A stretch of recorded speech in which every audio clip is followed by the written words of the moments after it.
Hello guys, আমরা চলে আসলাম Ishwardi bypass. তো এখানে নেমে পড়েছি। তো আমরা ধূমকেতু এক্সপ্রেসে আসলাম। তো এখানে আমরা বাইপাস নামার পরে আমাদের এখন যেতে হবে কুষ্টিয়া। আমাদের জার্নি কিন্তু শুরু হয়ে গেছে। খুব তাড়াহুড়া করার কারণে কিন্তু আমাদের আজকে ভিডিও স্টার্ট হচ্ছে, সেটা হলো বাইপাস স্টেশন থেকে। গাইস, আমরা এখন আছি বাইপাস। তো এখান থেকে দেখেন, এখানে কিন্তু অটো পাওয়া যায়।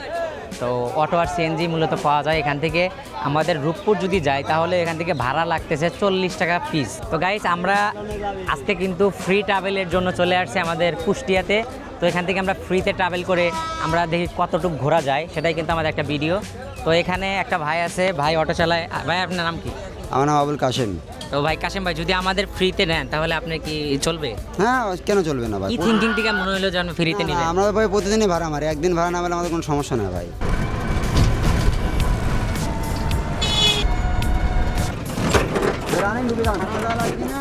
কাশেম ভাই, আপনাদের ঈশ্বরদী বিখ্যাত কিসে? হার্ডিং ব্রিজ আর হলো বিদ্যুৎ প্রকল্প, তাই না?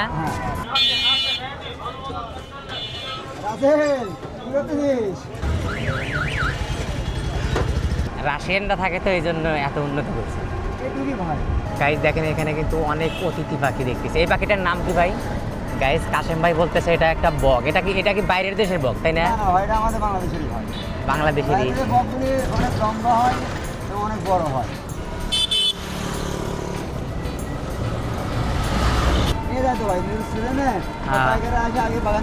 এখানে দেখতেছি, এখানে কত বিঘা লিচু গাছ হবে আনুমানিক? ধারণার বাইরে হয়। ও মাই গড, আসলেই তো প্রচুর, শুধু লিচু গাছ আর লিচু গাছ আর লিচু গাছ। এটা কিন্তু রাশিয়ানদের বাজার। তো মানে এখনো বাড়ায়নি ভাই, মানুষ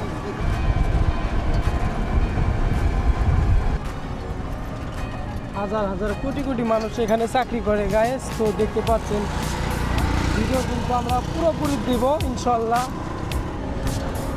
আরে এটা ভাইরাল জায়গা, রাশিয়ান মেয়েরা থাকে, বোঝো না এই ব্যাপারটা তারেক ভাই? ভিতরে ভিতরে ভিতরে যাইতে পারলে। ভিতরে যাওয়া যাবে না। ওটা হলো রেল সেতু, তাই না? ওটা হলো রেল সেতু, আর এটা হলো বাস। গাইস দেখতেছেন কত বড় একটা সেতু। এটা যমুনা সেতুর থেকেও অনেক বেশি মানে মজবুতি স্ট্রাকচার দিয়ে বানানো হয়েছে। গাইস, কাশেম ভাই কিন্তু আমাদের নিয়ে এসেছে লালন শাহ সেতুতে।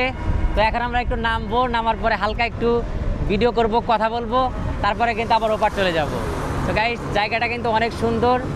বাংলাদেশের মধ্যে এইরকম জায়গা কিন্তু অনেক কমই আছে।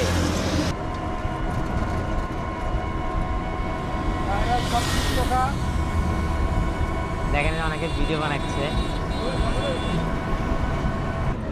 গাইজ, এখানে কিন্তু সাধারণ মানুষকে আসতে দেয় না, আপনাকে যে কোনো একটা যানবাহনে আসতে হয়। সাধারণ মানুষ আসতে গেলে কিন্তু সেখানে কিছু জবাবদিহিতা থাকে। তো গাড়িতে হইলে শুধু গাড়ির টোল দিলেই কিন্তু হয়। তো যে কাশেম ভাই আছে, কাশেম ভাই, তো এই জায়গা তো আপনি প্রতিদিন কতবার আসেন? আমরা প্রতিদিন তো আসি না, ধরেন যখন ভাড়া পাই তখন আমরা এই জায়গাটায় আসি। আচ্ছা, কোনো যদি রিজার্ভ নিয়ে আসে তাইলে আসা হয়।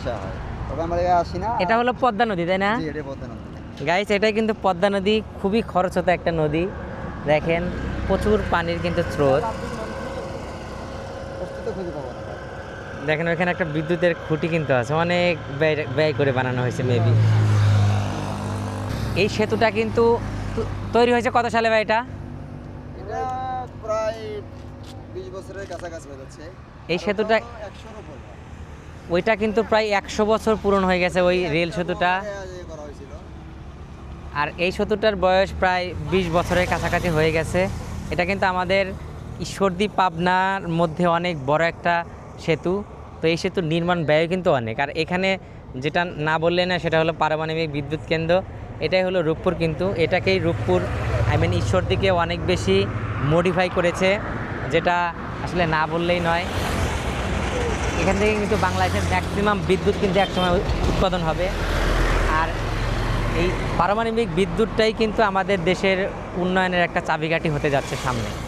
তো যাই হোক, কাশেম ভাই, ভাই আপনি যে আমাদের নিয়ে আসলেন, ধরেন এই যে আজকের দিনে প্রায় 2 ঘন্টার মতো নষ্ট হয়ে গেল মনে হয়, তো এর জন্য কি খারাপ লাগবে না? না ভাই, খারাপ লাগার কিছু নাই ভাই। আপনারা ধরেন, আপনারা আমাদের এখানে অতিথি ভাই, আপনারা আইসেন বেড়াবেন, আপনারা যদি না বেড়াতাম তাহলে কইতো যে হয়তো ঈশ্বরের লোকজনরা স্বার্থপর।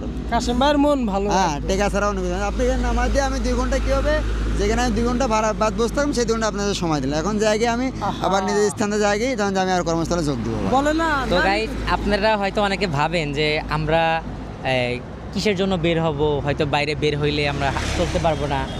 তো আমরা একটা জিনিস দেখি কি, রাস্তায় বের হইলে কিন্তু কাশেম ভাইয়ের মতো কিন্তু অনেক মানুষ আছে যাদের ইচ্ছা মানুষের সাথে ঘোরা মেশা।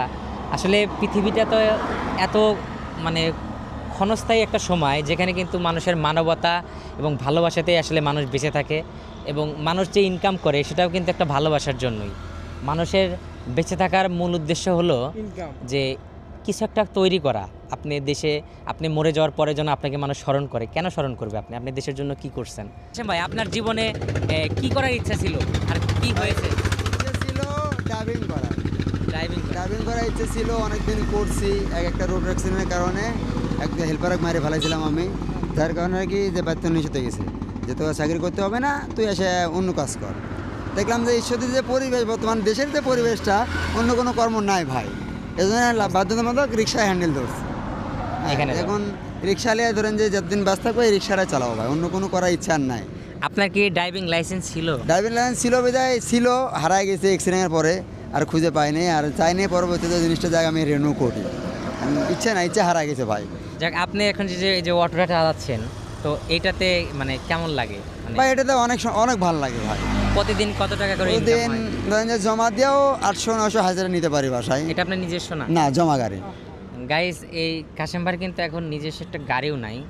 তো আপনার কি ভবিষ্যতে ইচ্ছা আছে নিজে একটা গাড়ি কিনে? হ্যাঁ ভাই, গাড়ি বাসায় কোনো বলছে যে 1-8 মাসের ভিতরে গাড়ি কিনে দিবে। তাই এই জন্য হয়তো মনে রকম যে বসে না থাকি, একটা গাড়ি চালাই, তাতে নিজের খরচ, আমার 3টা ছেলে আর সন্তান আছে, ওদেরকে আর কি শোনার জন্য আপাতত এই গাড়ি চালাচ্ছি জমা। মাস দিয়ে গেলে একটা গাড়ি কিনে নেবো, নিজের কর্মটা নিজেই করে রাখবো। এর থেকে বেশি কিছু ইচ্ছে নাই ভাই। যতদিন বাঁচবো ছেলে সন্তানে নিয়েই তখন দিনটা পার করে দেবো। অনেক কিছু করার ইচ্ছে ছিল, সব হারাই গেছে, মরে গেছে। অ্যাক্সিডেন্ট পরার পর তো সব হারায় ফেলাইছি। আর কোনো ইচ্ছে বর্তমানে নাই ভাই, ইচ্ছে একটাই এখন। তো দর্শকের উদ্দেশ্যে কি বলতে চান? দর্শকের উদ্দেশ্যে কী বলবো ভাই, দর্শকের উদ্দেশ্যে বলতে গেলে বহুত কিছুই আছে, আবার না বললে নাই। আমি চাচ্ছি না বেশি কিছু বলার জন্য। বেশি বলছি এই যে আমার ভাই আইছে, আমাদের এলাকার অতিথি, উনি আমার বলছে ঘুরবে, ওনারা ঘুরাইলাম। আপনারা ওনার ভিডিও দেখেন, লাইক করবেন, শেয়ার করবেন, কমেন্ট করবেন, সবাইকে দেখার সুযোগ করে দিবেন ভাই, যাতে যাই হোক, আরও উন্নত আগাইতে পারে। কাশেম ভাইকে অসংখ্য অসংখ্য ধন্যবাদ। তো কাশেম ভাইয়ের সাথে আরেকটু পথ আমাদের বাকি আছে, তো আমরা ব্রিজের ওপর চলে যাবো। So guys, let's go. Hello guys, তো আমরা বিদায় নিয়েছি কাশেম ভাইয়ের কাছে। কাশেম ভাই ভালো থাকে না? আলহামদুলিল্লাহ, আপনারা ভালো থাকেন, দেখে শুনে যান আপনার যাত্রা। ইনশাল্লাহ ইনশাল্লাহ। ভিডিও দেখবেন। তারেক ওয়ান্দা ভাই, আপনি ফেসবুক চালান? হ্যাঁ, আচ্ছা, সমস্যা নেই, আপনি ফলো করে এবং ভিডিওটা দেখবেন। আচ্ছা ঠিক আছে, ভালো থাকে না? আসি ভাই।